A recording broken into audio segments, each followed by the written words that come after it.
मित्रों, आपने भी देखा होगा कि पूजा पाठ करने वाले लोगों की जिंदगी बुरे काम करने वालों की तुलना में काफी कठिन होती है। यह आपने निश्चित रूप से सोचा होगा। इसलिए चलिए आपको इसका रहस्य बताते हैं। चलिए आपको पुराणों में वर्णित एक कहानी सुनाते हैं जो आपको बताएगा कि हर जीव को उसके काम के अनुसार फल मिलता है। अगर कोई अच्छे काम करता है तो उसे अच्छे फल मिलते हैं और बुरे काम करने वाले दुखी होते हैं। श्री कृष्ण ने बताया कि एक गांव में 2 आदमी रहते थे। एक बहुत धार्मिक था और हर दिन मंदिर जाकर भगवान की पूजा करता था, लेकिन दूसरा आदमी जो नास्तिक था हर दिन मंदिर जाता था और धन चुराकर जूते, चप्पल और दाल खरीदता था। एक दिन गांव में भारी बारिश हो रही थी और मंदिर में एकमात्र पुजारी था। नास्तिक आदमी मंदिर गया और सब कुछ चुराकर वहां से चला गया। उस समय एक आस्तिक व्यक्ति भी मंदिर गया और भगवान की पूजा करने लगा। मंदिर के पुजारी ने उसे उसी समय देखा और उसे चोर समझा। वह गांव के बाकी लोगों से बचकर भागने लगा। वह वहां से टकरा गया और घायल हो गया। मंदिर में चोरी करने वाला व्यक्ति आस्तिक को मिला। समय बीतने पर भी करोड़ पाप कर्म से नष्ट नहीं होते। जब दोनों मर गए, आस्तिक व्यक्ति ने यमराज से पूछा कि उसके साथ ऐसा क्यों हुआ। यमराज ने कहा कि अगर तुम पर झूठा आरोप लगाया गया तो तुम मर जाओगे, लेकिन तुमने अच्छे काम किए तो बच जाओगे। यमराज ने कहा कि उसके भाग्य में एक राजा बनना लिखा था, लेकिन उसने अपने पापों के कारण वह सिर्फ एक छोटे से चोर बन गया। मित्रों, शास्त्रों में कहा गया है कि पाप कर्म के बिना भोगे गए कर्मों का नाश नहीं होता। अगर कोई पाप करता है तो आज वह खुश हो सकता है, लेकिन कहीं ना कहीं उसे अपने पाप का फल भुगतना पड़ेगा। यह भी एक कहानी है कि एक बहुत पापी व्यक्ति एक रास्ते से जा रहा था और उसे बहुत सारा सोना मिल गया। उसी रास्ते से एक अच्छे आदमी जा रहा था। उसे एक कांटा लग गया और वह जमीन पर गिर गया। उस स्थान पर कुछ लोगों ने सोचा कि यह बहुत गलत हुआ और दोनों आदमियों की कुंडली ले जाकर एक पंडित को दिखाई।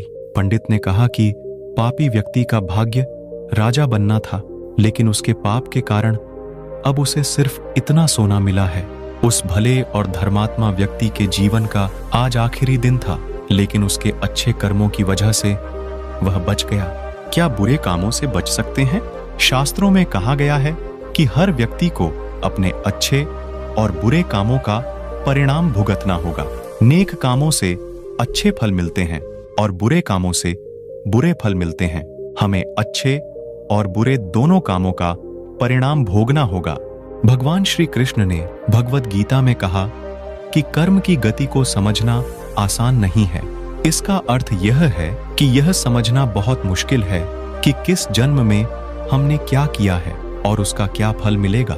यह संभव है कि आपने हजारों जन्मों पहले किया होगा जिस पाप के कारण आज आपको इतना बुरा हुआ है। इसके अलावा आप शायद अनजाने में कुछ गलत किया हो जिसके बारे में आपको पता नहीं है।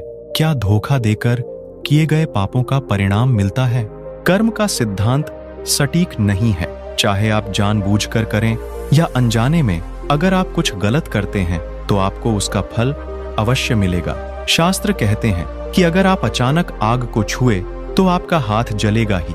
शास्त्रों में कई कहानियां हैं जो बताती हैं कि अनजाने में किए गए पाप का फल भी लोगों को मिला है। पांडवों के पिता महाराज पांडु की एक कहानी है कि उन्होंने एक हिरण को तीर मार दिया था। वे उस समय नहीं जानते थे कि एक ऋषि ने हिरण का रूप लिया था और उनको श्राप दे दिया था, जिसके कारण वे बाद में मर गए। शास्त्रों के अनुसार क्षत्रिय राजाओं को शिकार करने की अनुमति थी और हिरण को मारना कोई पाप नहीं था, लेकिन पांडु को पता नहीं था कि वे एक ऋषि थे, इसलिए उन्हें इतना बुरा श्राप मिला कि वे मर गए। पाप से बचने के लिए क्या करें? श्रीमद् भगवद गीता में भगवान कहते हैं कि कर्म और उसके फलों को समझना बहुत कठिन है, लेकिन प्रत्येक व्यक्ति अपने कर्मों के फल अवश्य प्राप्त करता है। श्रीमद् भगवद गीता के अध्याय 18 में भगवान श्री कृष्ण ने कहा कि सभी धर्मों को छोड़कर मेरी शरण में आओ और मैं तुम्हें सभी पापों से मुक्त कर दूंगा। दोस्तों, हम आपसे फिर मिलेंगे ऐसी ही एक सेल्फ हेल्प सलाह के साथ। तब तक आप जहां भी रहें खुश रहें और अच्छे कर्म करते रहें। हमें अपना बहुमूल्य समय देने के लिए हार्दिक धन्यवाद।